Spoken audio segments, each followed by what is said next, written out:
Take a good look at this canvas. It is just white paint, nothing else. And yet, it sold for $88 million. Now, think about a construction worker.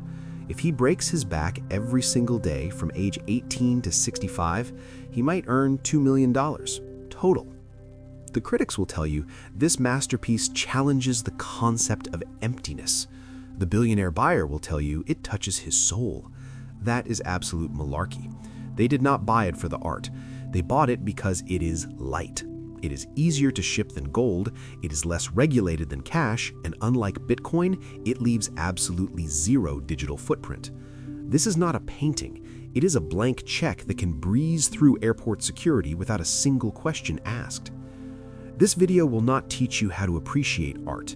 I am going to show you how white-collar criminals use these scribbles to wash billions of dirty dollars right under the nose of the FBI.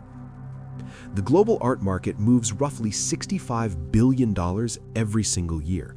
But that number is not what should scare you.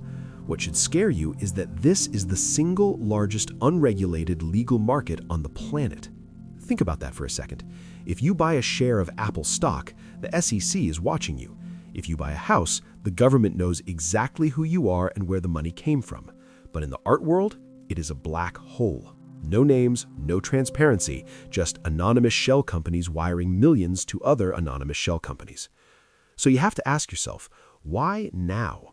Why have art prices skyrocketed into the stratosphere over the last 20 years? It's not because painters suddenly got a lot more talented, it's because the global billionaire class needed a new piggy bank. See, back in the day, if you wanted to hide money, you put it in a Swiss bank account. But then the United States government applied massive pressure and those famous Swiss secrecy laws crumbled. The super rich needed a new place to store value and fast. But they had specific requirements. They needed something with high value and high density. You cannot run from the IRS carrying $100 million in cash. It weighs too much. Even gold is too heavy to move quickly across borders. They needed something portable. But most importantly, they needed subjective value. This is the key. If I hold up a bar of gold and tell you it is worth $1 billion, you can look at the market price and prove I am lying in 3 seconds. Math does not lie. But if I hold up a canvas with a single blue stripe and tell you it is worth $1 billion, you cannot prove me wrong. There is no spot price for genius. There is no market cap for creativity. By shifting their wealth from objective assets like gold to subjective assets like art, the elites created a system where the price is whatever they say it is, and the taxman is too afraid of looking uncultured to argue. Let us stop pretending this is about culture. The modern art market is essentially just a high-end laundromat, but instead of quarters, you're feeding it millions. Here's how the wash cycle works. Let's say you have $10 million in cash from, let's call it, unapproved pharmaceutical distribution. You can't walk into a bank with duffel bags of cash. That raises red flags. So you need to clean it. Step 1. You need soap. You find a straw buyer. This is just a random guy you pay to go purchase a painting. It doesn't matter what the painting looks like. It could be a stick figure drawn by a toddler. He buys it for $5,000. This painting is now your vehicle. Step 2. The rinse. You put that same worthless painting up for auction at a major house. But here's the trick. You are also the buyer. You use an anonymous shell company registered in the Cayman Islands, funded by your dirty $10 million to bid on your own painting. You drive the price up to the sky. The gavel drops, sold to the mysterious bidder on the phone. You hand the auction house the dirty cash. They take their fat commission fee, and they wire the rest back to you. Suddenly, that money is no longer drug money. It is completely legal, taxable proceeds from the sale of a rare asset.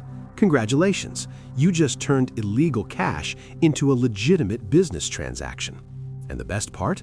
That worthless painting now has a transaction history saying it is worth $10 million. It is ready for the next cycle. You might be wondering, surely the auction houses know what is happening. Of course they do. But the big houses operate on a convenient business model. They are incentivized by the buyer's premium. As long as the check clears, they are not going to ask where the money came from. They do not ask because they do not want to know the answer. In this industry, silence is not just polite, it is incredibly profitable. Here's the twist that really makes your stomach turn. You probably imagine these masterpieces hanging above the fireplace in some billionaire's penthouse, or maybe displayed on a super yacht in the Mediterranean. That is a comforting lie. The reality is, most of the world's most valuable art will never be seen by human eyes again. It is locked away in the dark, indefinitely. Welcome to the Geneva Freeport. From the outside, it looks like a dystopian warehouse next to the airport, but inside, it is a fortress of climate-controlled concrete bunkers holding billions of dollars worth of Picassos, Warhols, and Van Goghs. There are more masterpieces rotting away in these storage units than there are in the Louvre. But why would you buy a $50 million painting just to lock it in a crate? Because the Freeport is a legal twilight zone. It is a no-man's land.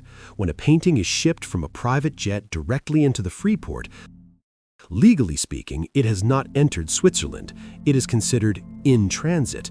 It is in a state of suspended animation where the laws of taxation simply do not apply. This allows for the ultimate magic trick. You buy a painting in New York, you ship it to the Geneva Freeport. 5 years later, you sell it to a Russian oligarch for a massive profit. Now, normally, that transaction would trigger millions of dollars in sales tax, import duties, and capital gains tax. But in the Freeport, nothing happens. The painting does not move. It stays on the exact same shelf, in the exact same dark room. The only thing that changes is a piece of paper in a filing cabinet saying who owns it. The painting never touches U.S. soil. It never touches Russian soil. It never officially enters Swiss soil. It exists nowhere, so it is taxed nowhere. The authorities do not know who sold it, and they definitely do not know who bought it.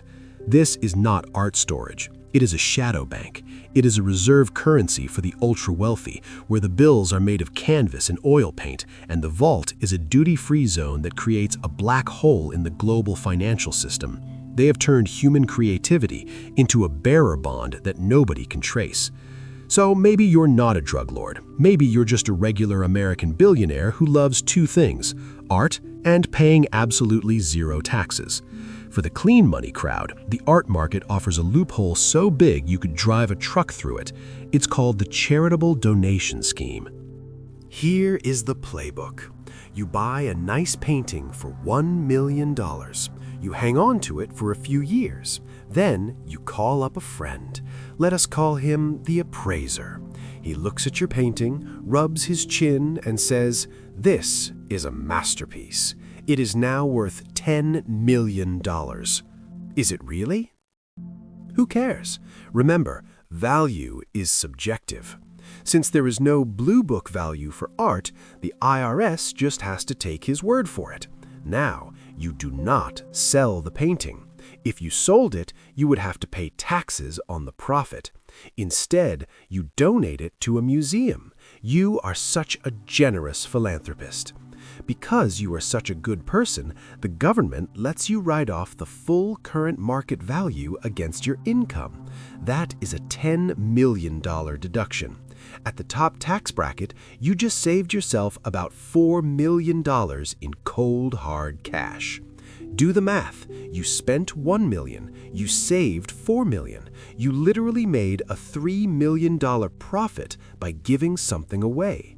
That is not charity. That is robbery. And who pays for that $4 million gap in the national budget? You do. The teachers do. The road repair crews do. Every dollar the billionaire saves on his art donation is a dollar the rest of the country has to cover. Now, a warning. Do not think you can play this game. This system is rigged for the sharks, not the minnows. If you are buying so-called investment art because some internet ad told you it beats the S&P 500, you are walking into a trap. You are the greater fool. You are the person left holding the bag when the music stops. If you want to buy art, buy it because you like the colors. Buy it because it matches your sofa. But do not buy it thinking it is a lottery ticket. Unless you own the auction house, the house always wins. You remember NFTs, right? The bored apes, the pixelated punks. Everyone laughed when that digital bubble finally burst. But here's the dark secret. NFTs were just a speed run of the traditional art market. They were the exact same scam, just faster and much stupider. But make no mistake, while the market for JPEGs collapsed, the market for physical canvas is not going anywhere. It will never burst. Why? Because the people holding these assets are the same people who run the world. They need this market to exist. They need a safe harbor to park their stolen wealth where inflation cannot eat it and where the taxman cannot see it. They have built a system where a splash of paint is more stable than the US dollar. It is a tragedy, really. Art used to be about something. It used to be about elevating the human spirit. It was about capturing history or making us feel something profound. Now, it's been stripped of its soul. It has been turned into a cold, hard financial instrument. A painting is no longer a window into the artist's mind. It is just a hostage. It is a prisoner locked in a climate-controlled dungeon in Geneva, sitting in the dark, waiting for a wire transfer to set it free.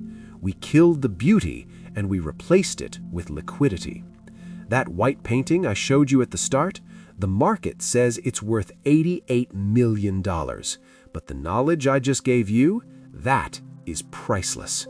Do yourself a favor, hit that subscribe button so you never get fooled by the shiny veneer of high society again.